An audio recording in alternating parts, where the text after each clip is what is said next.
Uncle Lucky here, and welcome back to another episode of CBQ. Today we're going to be talking about one of my favorite games of all time, and that would be the Elder Scrolls Oblivion. It's an amazing game. Kind of a retrospect episode for this one, since I'm into older games and things like that. So let's talk about where the company came from. You've got Bethesda, and Bethesda just did an amazing job. They've got a pedigree from hell. They've done amazing work in the past. They've been around for well under the studio name since 2002. But they've done a lot of games. They've done the Fallout series. They've done the Elder Scrolls, all of the Elder Scrolls series. Starting from 3, which was Morrowind. The series had voiced from Sean Bean, Linda Carter, Terrence Stamp, and Patrick Stewart, just to name a few of the cast members. They did a really good job, especially Patrick Stewart. As usual, he's always good stuff, man. And the music was by Jeremy Soule. Wow, he's just... There's nobody better in the gaming world for the music. It's just amazing.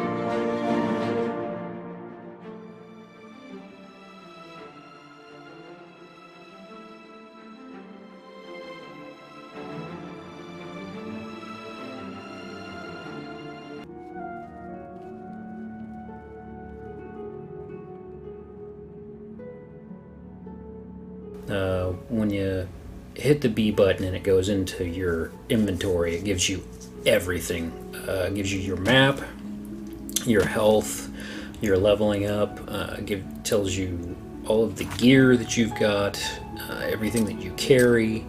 If you're overburdened, another thing to remember about these tiny games, that you can be overburdened pretty quickly. As soon as you're overburdened by 1 pound, you can't walk anymore, and you have to get rid of things. You've got all your potions, everything that you're carrying, which I'm carrying way too much stuff right now, and that's going to come back to haunt me. Then you've got your X draws your weapon. Hit X, and then right trigger will swing your weapon. Left trigger will block. There you go, you're blocking. Then you've got your left bumper for your magic. That's how you bring up, like right now I'm using a skeleton that I got I think I started off the game with him. Here's your wheel. You can put any kind of magic you want on the wheel. Whatever you want to put on there, and then you just use the D-pad to find each one.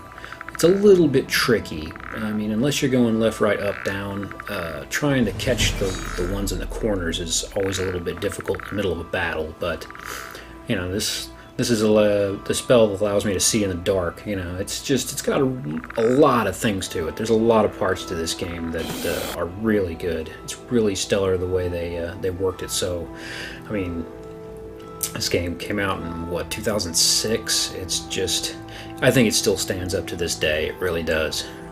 Here you got sneak. You can go into sneak mode. You notice a little eyeball in the middle of the screen as the icon lets you know if somebody sees you or not. If you're hidden, if it's bright gold, then everybody can see you. If it's dim, then you're hidden pretty well. And you pretty much work your way around. Everything you do contributes to your leveling in the game. So if I keep staying in sneak for a while and moving around, or just, not in the town naturally, but when you go out and when you're out in the world and you're sneaking through dungeons and things like that, it'll level up pretty quick, and this is what helps your leveling system. And every time you see the little icon on the bottom of the screen pop up, it tells you need to go to bed. That's how you level up. This was interesting because as many times as I've played this game, I've never ran into this guy before. You not bother me. ever. Especially in this He's place. just an NPC out in the middle of nowhere. It's really Watch weird. yourself around goblins. That's what makes this Some of the game so master ones will phenomenal. toss spells He's at just out in the middle of nowhere, and he's grieving over his dead wife. And I don't know what the quest was. I just hopped in for an hour or two to film this, but I really want to go back there. That was a problem with trying to film this because Metal Jesus has this problem a lot. He'll start doing this and he'll get into the game and forget that he's filming, and next thing you know, he's just wanting to play. Well, that's what happened here. I hadn't popped this game in quite a while.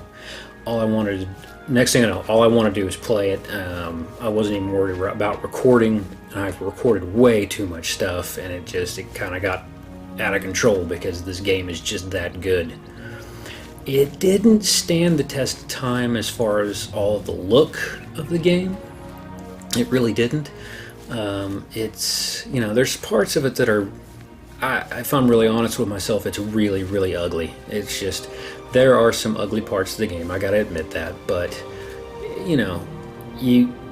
once you get with the good gameplay and the really good storyline and how open and beautiful the world is, then you'll hear the music start picking up. That's right here is when the music picks up, you know something's getting ready to attack you.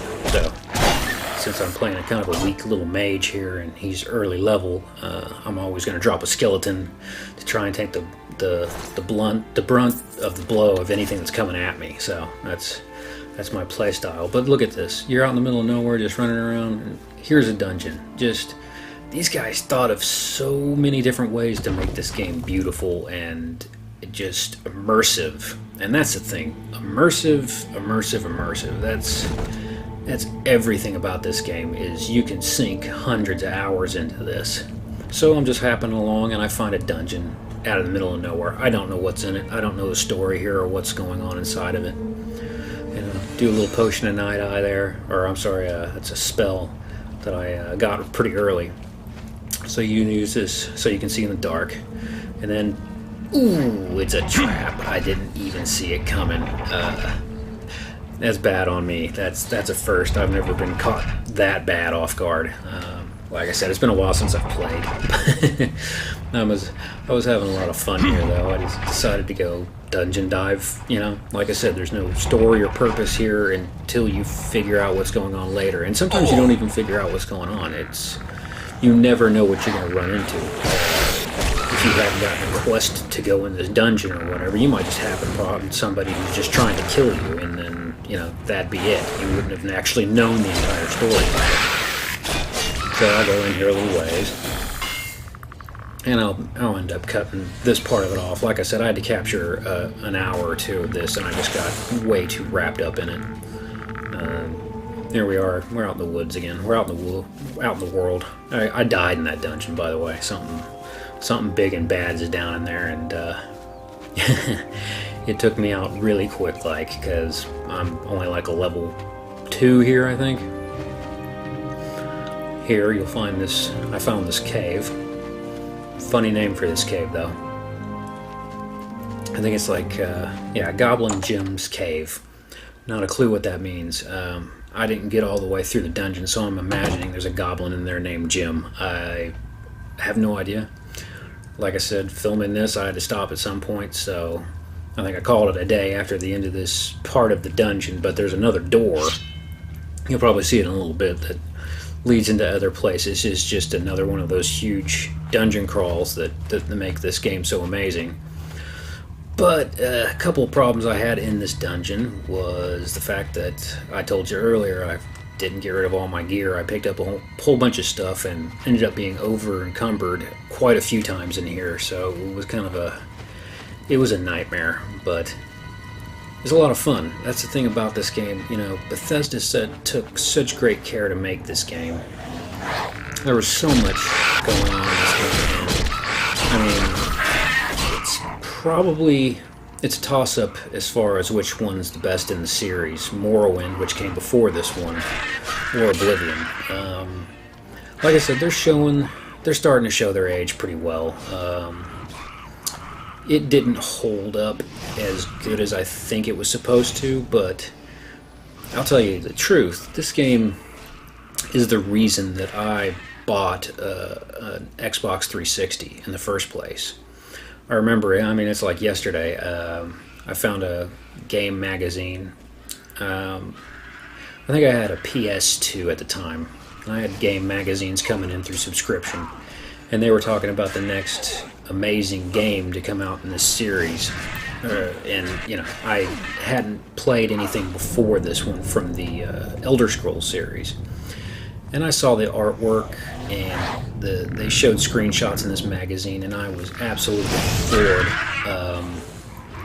And as soon as I got the money together, and I was just crazy for this game, I got the Xbox 360, and this was the first and only game I bought for probably the first 5 months having this console.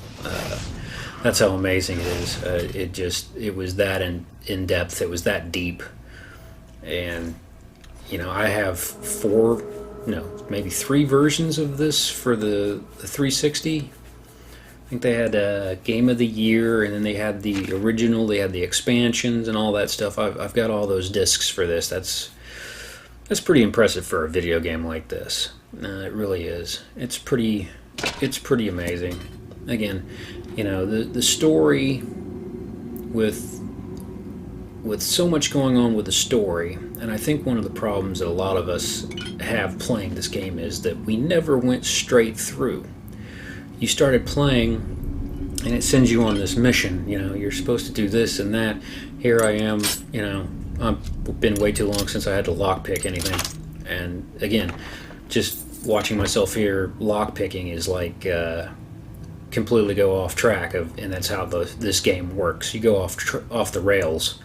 You're sent to go do this epic story mission that the game starts you off with, and within an hour of being out of the first starting area, you're riding through, you're going through everything. You're going through dungeons, you're doing this, you're joining these guilds and all, and you completely forget that you're even on this huge epic storied mission. And I don't know how many times I played this game before I actually really sat down and knuckled down to play the main quest. It was ridiculous.